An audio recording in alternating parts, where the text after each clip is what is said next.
start to dominate here. They do have an in if they get it right. The diversion from the Luoyi, but it's so high risk. It's so high concept at this point. Exactly. Tight, narrow jungle. Nah, don't fight there, Bren. Burmese Ghouls, if you look at it, if they don't finish the game early, the scaling is going to favor the side of the Philippines, Bren Esports. Yeah, I honestly really like this Loyi. We haven't seen that Loyi in a while now. Now, paired with this box, you can definitely go even more places that the Boxia could not reach. So with that being said, this is our very final game in this best of 7 in the AM2 World Championship 2020. Who will be your champions right here? Pop it in the chat. And if you guys are in the cinema, make sure you scream it out loud. Is it BURMESE GHOULS? Is it Bren Esports? Back and towards the land of dawn for our last match here. Casters, it's been a long day, but we need a champion at the end of the day. We do need a champion. Burmese Ghouls, Bren Esports. One last game. One last showdown to show who is going to be sitting up here on top. Bren on the red side, Burmese Ghouls on the blue. As they take this nice and slow, they don't go with the buff start and immediately look to clear the mid wave. And, you know, overall, as we were kind of talking about how the matchups are going to go, we can already see how the lane priorities have been given over to either side. Again, Ruby DD with the rogue off meta pick, Grok. This is the lethal Grok in Game 7. Ooh, it's risky, but we've seen it work before, and now the question really does come down to whether they get a catch onto Few. For now, it's looking pretty good, but Flapteezy going in pretty hard, but Kid, nobody having the execute at the end of the day, so they're not going to go for the dive. Okay, so the Luoyi pick on Few will just keep people from Burmese Ghouls, let's say, poked as much as possible. The damage will be consistent. So Burmese Ghouls, there might be times here when they are going to take objectives that they would just opt to go for that just because they don't have full HPs. It's not even just about the full HP. Yeah. It really does come down to who is going to win this level 4, and it is leaning more towards the Burmese Ghouls, but under specific conditions here. Because Bren Esports, overall, you look at their composition, it's like, yeah, this makes sense. They go in, they take the fight, full team fight, plenty of AoE damage, lots of magic damage, got a pick, got Lusty with that pick. It's almost perfect. But then you look at Burmese Ghouls, and you see the King's Calling, and you're like, ooh, that's kind of a problem, because if we count the number of mobility skills and spells coming out from Bren, that's at least 4 of them. Actually, that's at least 4 of them, yes. Yep. So again, great read here by the Burmese Ghouls, playing the reactionary lineup despite being on blue side. The genius mind of Coach Panda here in action now. Turtle started here by Ace, and he's going to put a few beads on it. Again, Brody doing well for Bren Esports in game number 6 here, game number 7. How the tables have turned. Now the fight has begun inside the river. Order Brilliance now popped here by Kid. He wants out. That's 1 ult counted down for each side as the Puissance is in for Flapteezy. They disengage. Okay. I mean, Kid can't switch over the Chaos Darkness anyway, so still he is going to be relevant in this turtle fight. Games take longer, then that means it favors the side of Bren. Now, look at that magnet, the yin and the yang. Diversion is there. Hold up, here we come. Bren, fakes it. They're going to continue the fight, though, up north. Few, first blood.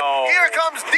He starts it strong. That's going to be a disengage, and now Bren is disincentivized for going into this first turtle take. Hold up, they still want more. That's going to be called easy. Blazing Duet out of here, and yeah, it's a push and pull. Yeah, it really is. And Few, unfortunately, making a mistake. He tried to fake it out with the rest of his team, especially with that fast rotation coming in from Bren Esports, and the rest of the team wants to get in. Now, Flapteezy, he jumps right on top of the Kid. He drops on the Poisons, as well as the Rejuvenate in hopes that Lusty gets in time. He flickers on backwards, kicks back, Ace into the fight. The King's Calling is up with the damage pass been done. Lord, he's gonna get double kills so early into this game. Few! He's so close to dying, doesn't get hit by the Nature's Bear, but he gets hit by the Wild Charge at the end of the day. Ruby DD, the next to fall. Huge win for Bren. And Bren Esports, they are finding the trades. Burmese Ghouls not backing down.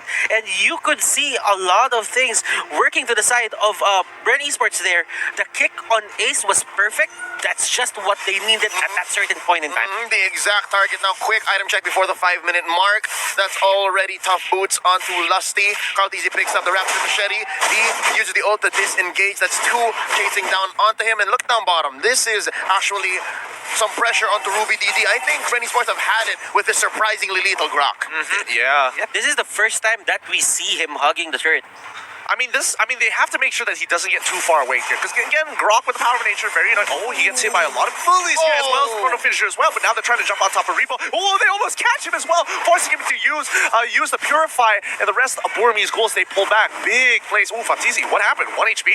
I guess he was dueling with the two up top. Lapo Lunox. He calls it quits, yeah. Lapo Lunox. Oh, Just hold way up! too good. Lazy duet by Khalidi. Yeah, down goes maybe. Kid can't answer back.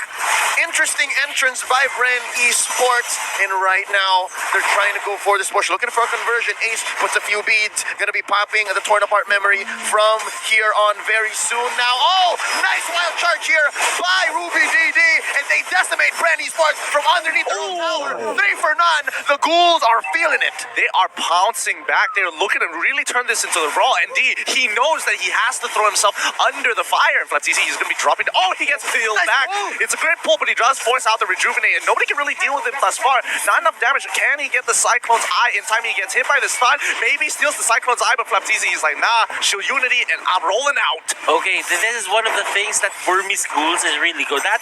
And Ruby DD, they've been going for a lot of these, what's the name of the ultimate of the Grok? Wild charge. Wild charge. This is for the longest time we haven't used Grok in the meta, and this is the first time that he was used. Wild charge with the flicker. They've been using that time and again, and it's almost always certain that he's gonna be very near onto those rocks and just knock up the enemy. Yeah, that's what's so nice about Ruby DD's build here. Nice knock up here. Oh, what an alley-oop. Summon force from underneath. In comes maybe though. King's calling, keeping people down. No. That's gonna be Lusty. Oh my God, the tag team is in effect. Now, that's gonna be Few from the backline losing the kid. It's a duel. Mage on mage action. And that's gonna be the wipeout on 2 Few. Still alive. That's gonna be the order brilliance away for Kid. D take down here by Flaptizi. That's a small consolation prize, 1 for 3. Big wins all across the board for the Burmese Ghouls. They're very happy with this trade at the end of the day. They should be holding on for Bren Esports Burmese Ghouls. This is going as the way they planned it. They get pickups, they get kills, they control the mid-game, they make the most out of Ace, mid-game spike. That's it. Oh no! Kid gets caught in by Flaptizi, and here comes Ruby DD looking for a target. That's gonna be a miss. A rotation in by Few, and this is Bren Esports pressuring the lane. So far, so good for the Burmese Ghouls. They're winning these fights, but just the same, Bren Esports are finding pickoffs where they can and pressuring the map. Look at this, a push by Rebo. Yeah, they're literally, both sides are literally looking for those flanks, getting behind the tier 1 turrets and going for these heavy dives. But maybe that King's Calling is super effective against Rebo. Rebo has to be extra careful in that King's Calling. Purify ain't gonna save him. Look at the Enchanted Talisman even being used here for Rebo, and that is quite unusual because a lot of the Harriet side laners are going for the Calamity Reaper and the Feather of Heaven. Yeah, Flaptizi here senses something. Oh, nice pull by maybe. That's going to be the Tortoise Poissons. And as well, I believe the Revitalize dropping here. But already 2 big ticket resources gone for Bren Esports. Well timed for the 30-second turtle coming up for Burmese Ghouls, the very last one. They'll have their ultimates at the end of the day. And I think I did see Rebo actually purchasing the Calamity Reaper first. So don't worry about that. The Talisman, Enchanted Talisman came in a little bit later. Lusty, he's going to be looking for an opportunity to kind of, secure their position around the turtle. So they have first dibs for now. But Ruby DD says hello to Few. And Few now under a lot of scrutiny here. The King's Calling down right in the middle of the lane here. Nobody from the side of Bren Esports wants to walk forward. So it's going to be a free pick with no returns. Maximum efficiency. That is the best use of King's Calling. You see how it fits the circle down the middle right so perfectly? And that's exactly what maybe is doing here. But hold up. What's this? A nice trade for the turtle. Bren Esports lets it go. It's not coming in time. But then again, you have to think about what they did there. Here we go. Wild charge by Ruby DD. What a bait. That's how DD taking him down. And the life bars are dropping. Flap DD shut down by Ace. And the fight continues. Where do they go? Salmon Force already expended here by Rebo. And that's both teams backing off. Lusty looking for more. And hold up. 10-7, 24K to 24K.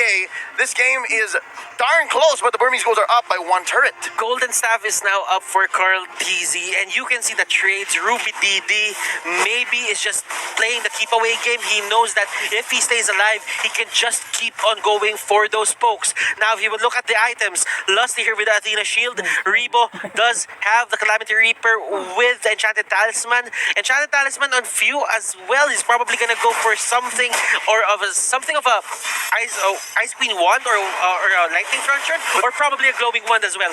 Yeah, those are some pretty good shoutouts there, especially. Oh, wait, he's in a lot of trouble. He's gonna die here. There's nothing much he can do. He's gonna get run down, especially with the amount of movement speed that he has. And Flapteasy just to secure the kill with the shield unity. But now rotation is gonna be placed in the middle just so they can steal away the orange buff again. And unfortunately, Flapteasy is gonna be, hey, I'm the carry now. Oh, actually, that is the case. And now Kid gets caught in here. That's going to be quite a hit from the back line as Ruby DD goes in with a wild charge. Maybe here, caught out Flapteasy inside the turtle, the purple pit, and that's going to be the back out. Oh, nice back up. Nice way of the dragon, but they take out Flapteasy first. Lusty still in here. Flapteasy, blazing duet. He's trying to get one. That's going to be Kid, and they back out. Oh, nice power. Nice swing by Ruby DD, but it's not enough. Double kill here for Carlteasy. 2 for 1. And while that's happening, we have Rebo and Few going to the bottom lane. Oh, Lord's up. Lord's up. It's free. Lord's up, and they gatekeep the Burmese ghouls from walking up forward. They made sure they teleported right in front of the base, making sure that they're standing out towards the top right side, just in case if D wanted to get a little bit more physical with them. But now they have the River Crab under their side. Cartesi is kind of huge in these situations, and as of right now, Ace, he's got the burst damage, but Cartesi, he's got some strong AoE. Remember, the last time that they picked the Claude, it was relying on Claude alone. The damage output came from him alone. Right now for Bren Esports, they have this insurance policy. They have Rebo and the Harith, and both of them will have to carry the damage of this team. Not to mention, Few just purchased the Necklace of Durance, and that's going to be very, very helpful, especially against Ruby DD as well as D. And let's see how this fight is. It's about to occur. They want to look for that big engagement. Here we go, Lord at about a sixth of his health. That's going to be a reset. Flapteasy already pops here. The Poissons rolling out, and it seems like Ruby DD is going to be the first target. Oh, he goes for the swing, goes for the wild charge, and misses. That's a nice free pickoff for Bren Esports. Nothing for Burmese Ghouls to take here. Hold up. They jump in. Nice pull out the Lusty. He goes down. Kid gets the kill, and they are going to be backing off 1 for 1. Blazing the weapon. Carlteasy alongside his Alpha Force to keep them pinned down. That's going to be a double. Down goes Ace. Down goes Baby. D as well. Kid is the only survivor in this onslaught. Ladies and gentlemen, Bren Esports have gone 4 for 1. Let's go! Bren Esports, they see the King's calling. It's gone. They run straight down and force the engagement onto the Burmese Ghouls, and now will profit the Lord as well as a mid-tier. Oh my goodness, they should be able to get this. No, can they get this? Yes, they got the engagement. Wow. The King's calling really works their way, but look at Carlteasy trying to go for Kid. He takes down Kid. Kid just falls right in front of his base, and so far Bren Esports are not acknowledging any of Burmese Ghouls' efforts to protect themselves. So far, I think the Burmese Ghouls, they are trying here to just bait Bren Esports. Again, nice pulls by maybe so far, but I think Bren Esports knows that as soon as the pull happens, they leave who's gonna die and then just disengage and then come back around. This is the whole rope-a-dope Burmese Ghouls have been using all series long. And not to mention that this is the first time we're actually seeing the Burmese Ghouls starting to really sweat against Bren. They're making some really unnatural mistakes, like similar to game 1, but with Lord marching on through, they can't afford to lose their members. They have to break this Lord, and they have to be able to protect themselves. But Bren, they want to force the situation. They're gonna be starting with the inhibitor down on bot side. Few taking a little bit of damage, but D wants to go even a little bit further. He's trying to get a Few. He's trying to execute Few, but instead he gets kicked on backwards. Flapteasy now trapped all by himself in the King's calling. Rebo gets pulled on in. He's trying to get on out of there. Maybe flickers forward, but now this is where they turn the tides here. Bren Esports, the Lord. Oh my goodness! As and Kid is the only one left. Can he defend? Ladies and gentlemen, Bren Esports are your M2 champions. From the lower bracket, they crawled out. Bren Esports are your M2 world champions. With one perfect team fight, this is it. We're going to pass it to our host to celebrate our winners itself. And, well, this will be the end of our match, but now it's time for Bren Esports to go and claim what is rightfully theirs. From itself, thank you so much from the caster's desk. This is us signing off.